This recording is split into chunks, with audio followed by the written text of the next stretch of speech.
안녕하세요. 라온의 책 먹방. 오늘은 허야거 지음 김경숙 작가님이 옮기신 상처 주지 않고 할 말 다하는 말솜씨라는 책을 먹어보겠습니다. 똑같은 말이라도 이렇게 해야 마음이 다치지 않지라는 부제가 적혀 있는데요. 상처를 주지 않고 원하는 것을 얻어내는 말, 어떤 것들이 있는지, 어떻게 말을 해야 상대를 내 편으로 만들 수 있을까에 대한 해답을 찾아보도록 하겠습니다. 나쁜 감정을 다독이는 말. 가까운 사람일수록 더 많이 상처받는다. 낯선 사람에게서 어쩌다 기분 상하는 말을 듣는다면 어떻게 반응할까? 어지간하면 어차피 다시 볼 일 없는 사람이니 웃고 넘어갈 때가 더 많을 것이다. 그런데 나와 가까운 사람이 그런 말을 하면 말싸움으로 번지는 경우가 덜어 있다. 더욱이 밖에서 자기 성격을 억제해가며 예의를 차리고는 집에 돌아와서 가족을 감정의 배숙으로 삼기도 한다. 왜 이렇게 가장 가까운 사람들에게 더 못되게 구는 것일까? 그 이유는 다음과 같이 4가지로 정리해 볼 수 있다. 첫째, 우리는 가까운 사람에게 더 많은 기대를 한다. 어차피 남은 나를 이해하지 못한다고 가정하므로 기대하지도 않는다. 그래서 다른 사람들과 소통을 할 때는 그로부터 약간의 이해와 협력만 구해도 충분하다고 생각한다. 반면 나를 이해할 것이라고 믿고 그만큼 기대하는 가까운 사람에게는 조급하게 구는 경우가 많다. 둘째, 우리는 남보다 가까운 사람에게 더 많은 스트레스를 느낀다. 예를 들어 가까운 친구가 나에게 무엇인가 부탁한다면 별로 친하지 않은 사람이 부탁하는 것보다 압박감이 더 커진다. 가까운 사람에게는 그만큼 신경을 더 쓰고 어려운 처지에 놓이지 않기를 바라기 때문이다. 이러한 상대적인 차이는 일에도 비유해 볼 수 있다. 내가 열정을 갖는 일일수록 실패의 부담은 더욱 커진다. 내가 좋아하는 일인 만큼 성공하고 싶다는 열망이 더 강하기 때문이다.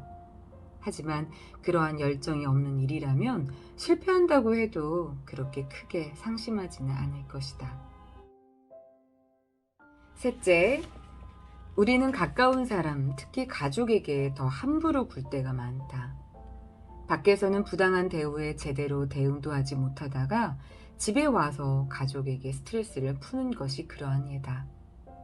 내가 어떻게 하든 가족은 나를 너그럽게 받아줄 것이라고 기대하기 때문이다.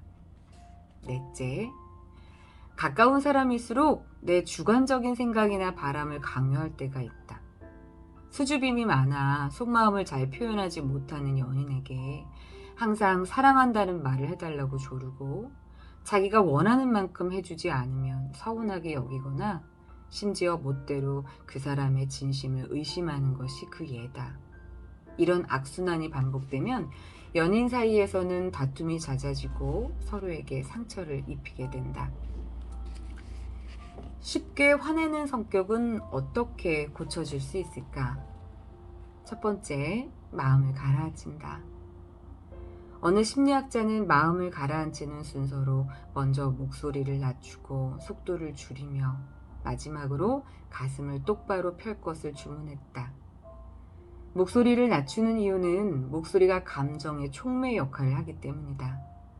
목소리를 높이면 충동적인 표현을 통제하기 어려워진다. 말의 속도를 줄이는 이유 역시 마찬가지다. 말이 빨라진다는 것은 그 사람의 감정이 흐트러지고 있다는 것을 의미한다. 당연히 목소리도 높아지고 감정도 격해진다. 가슴을 곧게 펴는 이유는 충동적이고 긴장된 분위기를 완화할 수 있기 때문이다. 흥분해 격렬한 말투를 쏟아낼 때는 자세가 상대를 향해 기울이게 된다. 상대는 이러한 태도를 공격적으로 느끼게 되어 두 사람 사이의 긴장이 더욱 고조될 수 있다. 두 번째, 입을 닫고 경청한다. 분노의 감정은 짧은 시간에 발생하는 특징이 있다. 다른 사람의 생각에 맞장구 칠 수 없을 때, 일시적으로 상대를 설득하기 힘들다고 느낄 때는 입을 닫고 경청하는 것을 선택해야 한다. 그러면 상대는 이야기를 듣는 사람이 자신의 관점에 흥미를 보인다고 느끼게 된다. 이는 상대의 마음속 분노를 가라앉히는 데 매우 유용하다. 세 번째, 주의를 다른 곳으로 돌린다. 감정이 격화된 자리를 당장 피하기 어렵다면 주의를 다른 곳으로 돌려 상대가 쏟아내는 격렬한 말을 흘려 듣는 것도 좋은 방법이다.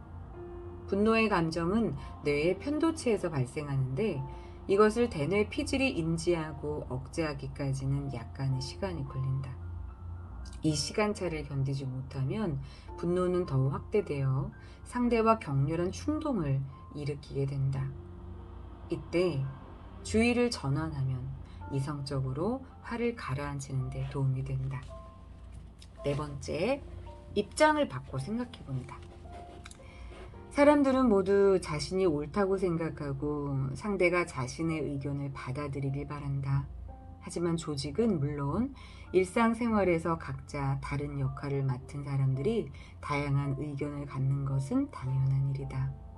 이때 서로 자신의 의견만 옳고 이성적인 판단이라고 고집한다면 충돌은 피할 수가 없다. 이 경우에는 상대의 입장에서 동기와 목적을 생각해 본다면 서로 다른 의견을 말하는 배경을 이해할 수 있다. 또한 내 의견을 정확하게 전달하려면 어떻게 해야 할지도 파악할 수 있다. 이러한 노력이 오갈 때 날이 선 말로 서로 대립하는 상황을 피할 수 있다. 다섯 번째, 이성적 사고력을 키운다. 다른 사람과 충돌이 발생하는 상황이 되면 그 결과가 어떻게 될 것인지 따져보고 그에 따른 자신의 책임에 대해 생각해보자. 이성적 사고력을 키우면 다른 사람에 대한 이해도 높아질 뿐 아니라 자신의 감정을 조절해 긴장된 분위기를 완화할 수 있다. 잠깐의 화를 참으면 100일의 근심을 면할 수 있다라는 말이 있다. 한 발짝 물러설 줄 아는 합리적인 양보는 상대의 인정을 얻는 것은 물론 나에게도 큰 이익이 될 수 있다. 당신은 성질 더러운 사람이 절대 아니다. 감정은 단순하지 않다. 우리 인생의 전반에 영향을 미치고 인간 관계를 좌우할 수 있는 것이 바로 감정이다. 다행히 우리는 감정을 조절할 수 있다. 진정으로 행복한 삶을 바란다면 좋은 감정을 유지할 줄 알아야 한다. 다만 감정에 영향을 미치는 외부적인 요인은 우리가 조절할 수 있는 것이 아니지만 이것 역시 올바른 신념과 방식을 고수한다면 더 나쁜 상황은 피할 수 있다. 감정은 양날의 검과 같다. 내가 잘 조절하면 감정은 나에게 더할 나위 없는 인생의 조력자가 되지만 제멋대로 변덕을 부리게 내버려 둔다면 인생 전체를 송두리째 흔드는 골칫덩어리가 될 수 있다. 그래서 더더욱 스스로 감정을 조절해 내 의지와 상관없이 발생하는 외부적인 상황에 제대로 대처할 수 있어야 한다. 우리가 어떤 종류든 감정을 느끼지 않을 때는 거의 없다. 숨쉬고 사랑하는 동안 감정은 항상 우리와 함께한다. 감정을 이해하고 조절하는 법을 익혀야 하는 또 다른 이유다. 성격이 못된 소년이 있었다. 소년의 아버지는 못 한 봉지를 주면서 화를 낸 다음에 뒤뜰에 울타리에 못을 한 개씩 박으라고 했다. 아버지의 말대로 했더니 소년이 하루에 박은 못은 한 무더기나 됐다. 그 모습을 보고 자신이 화를 너무 많이 낸다는 것을 깨달은 소년은 아버지에게 지금부터는 자기가 화를 참을 때마다 울타리에 못을 하나씩 뽑겠다고 했다. 처음에는 쉽지 않았지만 결국 소년은 울타리에 박힌 못을 모두 뽑아낼 수 있었다. 그는 자기도 모르는 사이에 감정을 억제하는 법을 배웠다는 사실을 깨달았다. 소년이 아버지에게 이 사실을 자랑하자 아버지는 이렇게 말했다. 아들아 보렴. 내가 울타리에 못은 다 뽑았지만 못이 박혔던 구멍은 영원히 남게 된단다. 너의 화풀이 대상이 된 사람들의 마음에 난 상처도 그렇지. 그 사람들에게 사과하더라도 이미 마음에 나버린 구멍은 사라지지 않는단다. 울타리의 못자국은 내가 감정을 조절하지 못할 때 주변 사람들이 입을 수 있는 심각한 후유증을 암시한다. 다른 사람에게 한 번 입힌 상처는 되돌릴 수 없다. 그리고 그 화는 결국 나에게 돌아온다. 화가 나면 우선 침착함을 되찾아야 한다. 그리고 다시 한번 찬찬히 생각해 봐야 한다. 충동적인 감정이 생긴 원인이 무엇인지, 감정을 조절하기 힘들게 만드는 요인이 무엇인지 따져보는 사이에 순간적인 화를 어느 정도 누를 수 있다. 화를 다스릴 줄 아는 성격은 덕행으로 개선될 수 있다. 이러한 덕행은 한순간에 꾸며낼 수 있는 것이 아니라 조금씩 수양해 나가야 쌓을 수 있다. 러시아의 문학가 이반 투르게네프는 화를 잘 내는 사람들한테 이렇게 조언한다. 말하기 전에 혀를 입안에서 몇 번 굴리는 것이 좋다. 별일 아닌 것 같지만 그 짧은 시간도 감정을 누그러뜨리고 머리를 식히는 데 도움이 된다. 화가 나려고 할 때는 이렇게 되뇌어보자. 진정하자. 침착하자. 깊이 생각해보자. 이와 같은 방법들은 순간적인 감정을 조절하고 이성적인 사고력을 키우는데 아주 중요하다.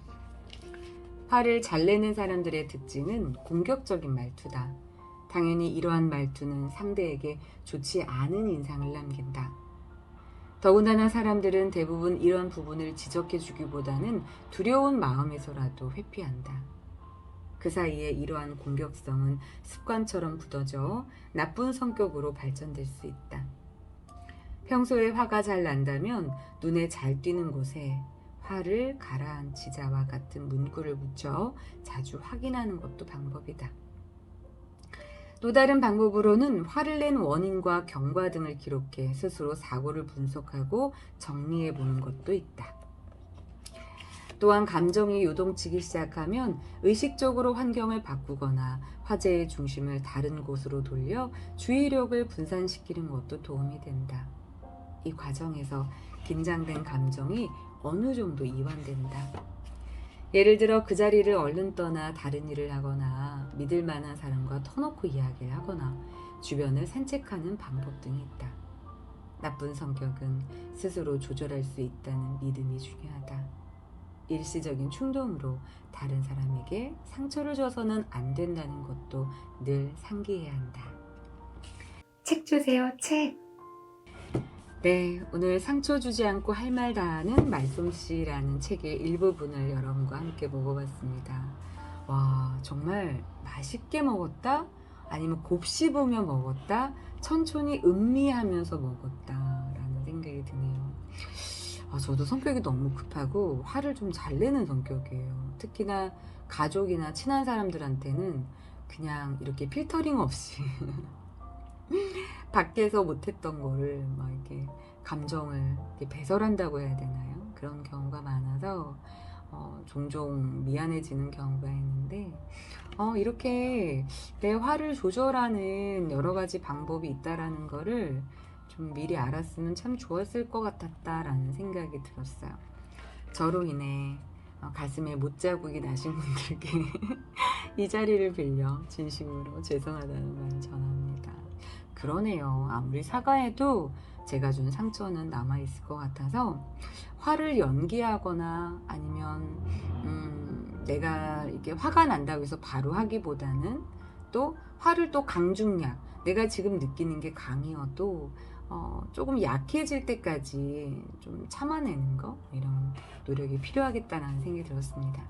여러분, 이 책 굉장히 좋아요. 굉장히 심플해서 머리 복잡할 때 읽으면 딱 좋은 그런 맛있는 책이라는 생각이 듭니다. 여러분, 콘텐츠 좋았으면 구독, 좋아요, 댓글 좀 남겨주세요.